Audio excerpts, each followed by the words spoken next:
ఆంధ్రప్రదేశ్ వాణిజ్య పనుల శాఖ క్షేత్రస్థాయి ఉద్యోగులు అధికారులు ఏపీసీటీ సర్వీస్ అసోసియేషన్ సంఘ సభ్యులు ప్రతినిధులు బాధ్యులందరికీ ఏపీసీటీ సర్వీస్ అసోసియేషన్ రాష్ట్ర కార్యవర్గం పక్షాన హృదయపూర్వక నమస్కారాలు. గత కొన్ని రోజులుగా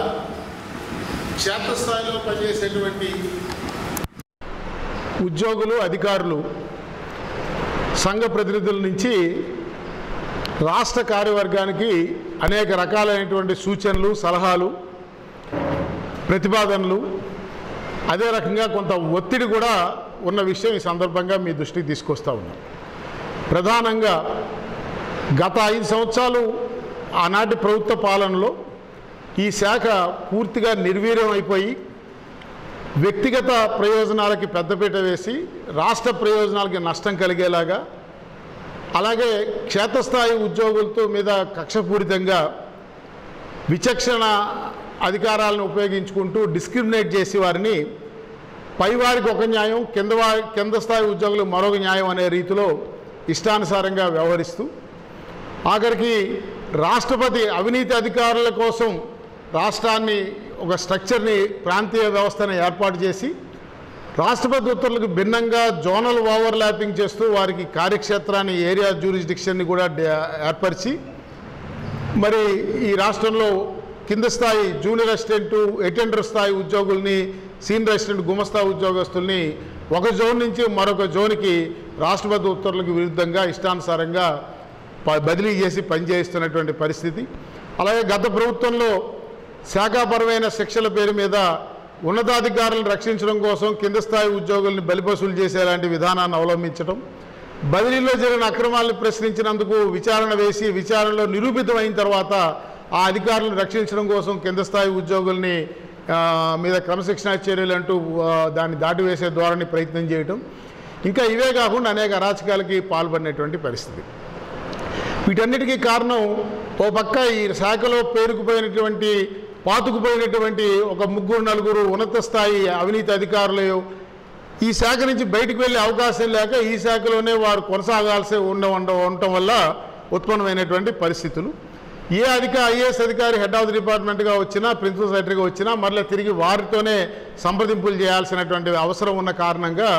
వారికి కావలసినట్టుగా ఈ వ్యవస్థని మార్చుకునేటువంటి ప్రయత్నం,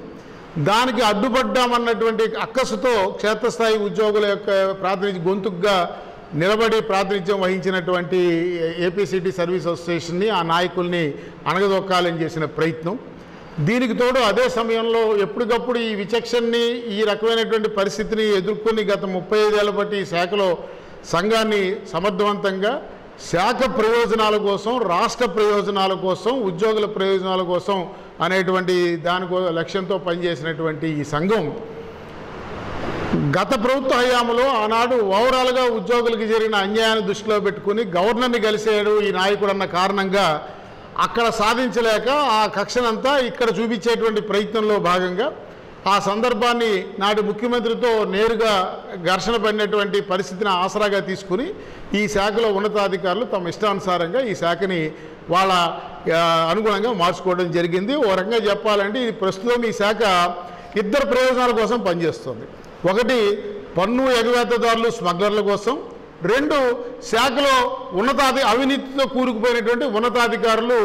అందుకు గాను వారి మీద ఏసీబీ పెట్టిన అవినీతి కేసులు కూడా ప్రిన్సిపల్ సెక్రటరీలు డ్రాప్ చేసేటువంటి పరిస్థితికి ఒక ఇన్వెస్టిగేటింగ్ ఏజెన్సీ చేయాల్సిన బాధ్యత ఒక బ్యూరోక్రాట్ చేయొచ్చా, అది న్యాయ వ్యవస్థ అంగీకరిస్తుందా అనేటువంటిది కూడా ఆలోచన చేయకుండా ఏసీబీ వాళ్ళు ప్రాసిక్యూషన్కి అనుమతిస్తే అక్కర్లేదు, నేను డిస్క్రీట్గా ఎంక్వైరీ చేశాను, ఆయన మీద అభియోగాలు లేవు కాబట్టి క్లోజ్ చేస్తున్నామని ఒక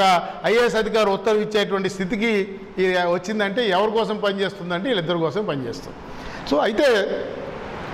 అలాంటి సందర్భంలో ప్రభుత్వం ఏర్పడి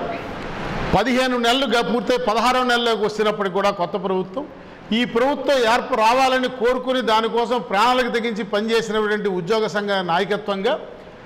మనం చాలా ఆశించాం. ప్రభుత్వం మారిన వెంటనే ఈ శాఖలోనే కాదు అన్ని ప్రభుత్వ శాఖల్లో గత ప్రభుత్వం చేసినటువంటి అరాచక విధానాల మీద సమీక్ష జరుగుతుందని, ఉద్యోగులకి, ప్రభుత్వానికి, ప్రజలకి కావలసిన మేరకు, అవసరమైన మేరకు మరింత మెరుగైనటువంటి సేవలు శాఖల ద్వారా అందించేటట్టు విధాన రూపకల్పన జరుగుతుందని, వ్యక్తి ప్రయోజనాల కంటే సమాజ హితమే మిన్నగా భావిస్తారని ఆశించాం. దురదృష్టవశాత్తు కొన్ని శాఖల్లో అలాంటి ప్రయత్నాలు జరిగి అవి మళ్ళా తిరిగి పూర్వ వైభవాన్ని సంతరించుకున్నప్పటికీ, ఉదాహరణకి ఎక్సైజ్ డిపార్ట్మెంట్లో నాడు సెబ్ అని పెట్టి స్టేట్ ఎక్సైజ్ బ్యూరో అని చెప్పి సెపరేట్గా పెట్టి ఎక్సైజ్ శాఖ నిర్వీర్యం చేస్తే ఈ ప్రభుత్వం పునఃసమీక్ష చేసి విధానపరంగా మళ్ళీ పూర్వస్థితిని తీసుకురావడం ద్వారా ఆ శాఖని నిలబెట్టి ప్రభుత్వానికి రావాల్సిన ఆదాయాన్ని సమకూర్చుకునేటువంటి ప్రయత్నం ప్రభుత్వం చేసింది. సో ఇలా కొన్ని శాఖల్లో ఆ రకమైనటువంటి మార్పు జరిగినప్పటికీ, సంస్థాగతంగా విధానపరంగా మార్పు జరిగినప్పటికీ, ఈ ప్రధాన ఆదాయ వనరుగా ఉన్నటువంటి ఈ వాణిజ్య పనుల శాఖలో మాత్రం గత ప్రభుత్వ విధానాల్ని కొనసాగించడమే కాకుండా ఆ గత ప్రభుత్వ విధానాల్ని ప్రశ్నించినటువంటి నాటి ఆ సంఘ ప్రతినిధులని ఈ రోజుకి కూడా కక్షాదింపుగా ఇబ్బంది పెడుతున్నటువంటి పరిస్థితికి తోడు, గత ప్రభుత్వ విధానాలని న్యాయస్థానంలో హైకోర్టులో ఛాలెంజ్ చేస్తే ఆ జీవోని ప్రొటెక్ట్ చేయడానికి జీపీ సరిపోడని అడ్వకేట్ జనరల్ని ఎంగేజ్ చేయించినటువంటి దౌర్భాగ్య పరిస్థితికి వచ్చింది. సో ఇలాంటి స్థితిలో మరి 16 నెలలు ఈ ప్రభుత్వం ఏర్పడినా ఉద్యోగుల సమస్యల మీద కానీ, శాఖలో విధాన నిర్ణయాల మీద సమీక్ష కానీ, లేకపోతే ఉద్యోగులు పడ్డ ఇబ్బందులను తెలుసుకుని వాటి పరిష్కారం చేసే విషయంలో కానీ, ప్రభుత్వానికి అసలే ఆర్థికంగా కుదేలైపోయినటువంటి ఈ రాష్ట్రం యొక్క పరిస్థితి నుంచి ఏ రకంగా ఆదాయాన్ని పెంచుకునే అవకాశాలు ఉన్నాయి, ఏ రకంగా క్షేత్రస్థాయిలో మీకు మార్పు చేసినట్టయితే మరింత రాష్ట్రానికి ఆదాయం వచ్చే అవకాశం ఉంటుందని ఒక్కనాడు కూడా మరి ఈ రోజు వరకు ఈ 16 నెలల్లో ఈ శాఖ కమిషనర్ కానీ, శాఖ ప్రిన్సిపల్ సెక్రటరీ కానీ, ఈ శాఖ మంత్రి కానీ ఉద్యోగ సంఘ నాయకులతో కానీ, ఉద్యోగ సంఘాల ప్రతినిధులతో కానీ ఒక సమావేశం ఏర్పాటు చేసి చర్చించిన దాఖలా లేకపోవటం చాలా దురదృష్టకరం. ఇదేదో నీ ఎడం చేతి నా పుర చేయబెడతానన్న సందంగా ఆ ప్రభుత్వం పోయి ఈ ప్రభుత్వం వచ్చిందన్న సందంగానే ఉంది తప్ప పెద్దగా ఉద్యోగులకి మార్పు కనబడలేదు. అయితే ఈ నేపథ్యంలో ఈ విషయాల్ని పదే ప్రస్తుతం ఉన్నటువంటి ప్రభుత్వం దృష్టికి తీసుకువెళ్ళాం. వాస్తవంగా ప్రభుత్వ విధానం ప్రకారం 4 నెలలకు ఒకసారి ఉద్యోగ సంఘాలతో, గుర్తింపు పొందిన ఉద్యోగ సంఘాలతో ఇలాంటి సమీక్ష సమావేశాలు పెట్టి సమస్యలు పరిష్కరించాల్సినటువంటి బాధ్యత మరి శాఖ ప్రిన్సిపల్ సెక్రటరీ మీద, కమిషనర్ మీద ఉన్నది. వారు చేయనప్పుడు ప్రభుత్వ విధానాన్ని వారు అమలు చేసేలాగా గైడ్ చేయాల్సినటువంటి నిర్ణయం చేయాల్సినటువంటి గౌరవ మంత్రి కూడా ఈ సంవత్సరం మార్చి నెల నుంచి అపాయింట్మెంటు సంఘ ప్రతినిధులతో మాట్లాడడానికి ఒక సమావేశాన్ని ఏర్పాటు చేయమని అడిగితే కమిషనర్ కానీ, ప్రిన్సిపల్ సెక్రటరీ కానీ, మంత్రి కానీ ఈ రోజు వరకు అటువంటి సమావేశాన్ని ఏర్పాటు చేయలేదనేటువంటి యథార్థ పరిస్థితిని కూడా మీ దృష్టికి తీసుకొస్తా ఉన్నాం. అట్లాగే ఈ విషయాలన్నీ చీఫ్ సెక్రటరీ గారి దృష్టికి తీసుకెళ్ళినప్పుడు సివిల్ సర్వీస్ జాయింట్ స్టాఫ్ కౌన్సిల్ని రాష్ట్ర స్థాయిలో ఏర్పాటు చేసే ముందు అన్ని శాఖలు ప్రత్యేకంగా వారి శాఖల్లో ఉన్నటువంటి గుర్తింపు సంఘాలతో ఉన్న సమస్యల మీద డిపార్ట్మెంటల్ జాయింట్ స్టాఫ్ కౌన్సిల్ సమావేశాలు ఏర్పాటు చేసి ఆ మీటింగ్ మినిట్స్ని వాళ్ళు పరిష్కరించిన అసలు లేవనెత్తిన సమస్యలు ఏంటి, పరిష్కారం చేసినవి ఏంటి అనే వివరాలను కూడా ప్రధాన కార్యదర్శికి పంపమని కూడా ప్రభుత్వం చాలా స్పష్టమైన ఆదేశాలు ఇచ్చినప్పటికీ, ఈ ఆదేశాలు అన్ని ప్రభుత్వ శాఖలు అమలు జరిగినప్పటికీ ఈ శాఖలో, వాణిజ్య పనుల శాఖలో మాత్రం ఈరోజు కూడా ప్రభుత్వ విధానాలు కానీ, ప్రభుత్వం ఇచ్చిన ఆదేశాలు కానీ, ప్రభుత్వ ప్రధాన కార్యదర్శి రాసిన ఉత్తరాలు కానీ ఈ శాఖ ప్రిన్సిపల్ సెక్రటరీ కానీ, కమిషనర్ కానీ లక్ష్య పెట్టి ఇంతవరకు సమావేశం ఏర్పాటు చేయని పరిస్థితి ఉన్నది. అదే రకంగా అసలు మంత్రివర్గ ఉపసంఘాన్ని ఉద్యోగుల సమస్యల మీద ఏర్పాటు చేయాలన్న ఆలోచన చేసిన సందర్భంలో అసలు ముందుగా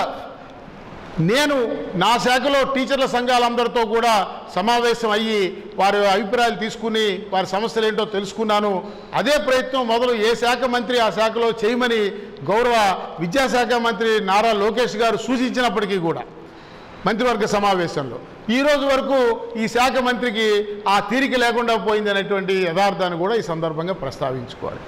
ఈ నేపథ్యంలో మరి ఇప్పుడు ఈ జిఎస్టీ అనేటువంటి సంస్కరణ 2.0 వర్షన్ని ఈరోజు దేశవ్యాప్తంగా మన ముందుకు తీసుకురావడం జరిగింది. దీనివల్ల ఇది మల్టీ ఫ్యాసెట్ నూతనంగా మనకి కొత్త రకమైనటువంటి సందర్భాన్ని ఇది క్రియేట్ చేసింది. ఏమిటంటే ఈ సంస్కరణ ద్వారా తగ్గించిన పన్ను రేట్ల వల్ల ఖచ్చితంగా ఈ రాష్ట్ర ప్రజలకి, అందులో ప్రజల్లో భాగమైన మనతో సహా ఈ రాష్ట్ర ప్రజలందరికీ కూడా బ్రహ్మాండమైనటువంటి ఉపశమనం కలుగుతుంది అనేటువంటి విషయాన్ని ఈ సందర్భంగా మనం ప్రస్తావించుకోవాలి. ఒకటి, ఈ రేట్ ఆఫ్ ట్యాక్సెస్ తగ్గడం వల్ల ఆ రకమైన ఉపశమనం కలుగుతున్నది. అట్ ది సేమ్ టైం దానికోసము అది ఎక్కడా కూడా ప్రజలకి నేరుగా ఫలాలు చేరాలనే ఉద్దేశంతో దేశవ్యాప్తంగా కేంద్ర రాష్ట్ర ప్రభుత్వాలు చాలా సమిష్టిగా సమన్వయంతో ఈ విస్తృతమైనటువంటి ప్రచారం కల్పించేటువంటి కార్యాచరణ తీసుకోవటం మనందరూ కూడా తెలిసిందే. అయితే ఈ క్రమంలో ఈ ఫలాలు అందాలనేటువంటి దానికోసం తీసుకున్న కార్యాచరణలో మన శాఖ క్షేత్రస్థాయి ఉద్యోగుల్ని క్షేత్రస్థాయి అధికారులని మరి ఏ రకంగా చేస్తే బాగుంటుందనే విషయంలో కూడా మరి ఈ శాఖలో ఉన్నతాధికారులు విశ్వాసంలో తీసుకోకుండా వారికి తోచినట్టుగా ఒక ప్రచార సరళిని నిర్దేశించి దాన్ని ఫాలో చేయమంటున్న పరిస్థితిలో దాన్ని ఫాలో చేయాల్సినటువంటి అనివార్య పరిస్థితి మన ముందుకు వచ్చింది. సరే, అందులో కొంత మంచిగా ఉన్నా ఒకటి రెండు సరిగా లేనటువంటి పరిస్థితులు ఉన్నాయి. ఉదాహరణకి వివిధ శాఖలతో కలిపి కలెక్టరేట్లో ఉదయం 8 నుంచి రాత్రి 8 దాకా టీంలు డ్యూటీలు వేసిన పరిస్థితి. వాస్తవంగా మార్నింగ్ 8 నుంచి 10:30 లోపు, ఈవినింగ్ 5:30 తర్వాత 8 లోపు ఆ కంట్రోల్ రూమ్లోకి వచ్చి ఎవరు కూడా కలిసి వివరాలు తీసుకునే పరిస్థితి ఉండదు. సరే, అది అనవసరమైనటువంటి హ్యూమన్ ఎనర్జీని వేస్ట్ చేయడం అయినప్పటికీ కూడా అధికారులు నిర్దేశించారు కాబట్టి దాన్ని ఫాలో చేయాలి. సో ఈ నేపథ్యంలో గత కొన్ని రోజులుగా రాష్ట్ర నాయకత్వంగా మేము తీవ్రమైనటువంటి ఒత్తిడిని ఎదుర్కొంటూ ఉన్నాం. ఇది సరైన సందర్భం. ఈ ప్రజల దగ్గరికి, వివిధ సంస్థల దగ్గరికి, సమాజంలోకి మనం ఈ జిఎస్టీ సంస్కరణ ప్రయోజనాల గురించి ప్రచారం చేసేటువంటి క్రమంలో మనము ఒక నల్ల బ్యాడ్జీ ధరించో లేకపోతే ఇంకోటో ఏదో ఒక ప్రణాళిక తీసుకుని మన యొక్క ఈ శాఖలో గత 5 సంవత్సరాల బట్టి జరిగిన అరాచకాలే కొనసాగుతున్నాయని, ఇప్పటికీ ఈ శాఖ నాడు ఆ వైసీపీ గవర్నమెంట్లో ఎన్నికల సందర్భంగా ఎంపీకి పోటీ చేయడానికి అభ్యర్థించుకునేటువంటి పరిస్థితులు తెచ్చుకున్నటువంటి అధికారుల నియంత్రణలోనే సాగుతున్నదని, తద్వారా ఈరోజు క్షేత్రస్థాయిలో ఉన్నటువంటి ఇబ్బందులు, ఉదాహరణకి కనీసము ప్రోత్సాహంగా ఉన్నటువంటి ఇప్పటి నుంచో పెండింగ్ ఉన్న ప్రమోషన్స్, పదోన్నతుల కమిటీ డిపిసిలు జూలై నెలలో ఆమోదిస్తే ఈరోజు వరకు ఉత్తర్వులు ఇవ్వలేదంటే ఆ పదోన్నతి పొందే వాళ్ళందరూ కూడా వచ్చి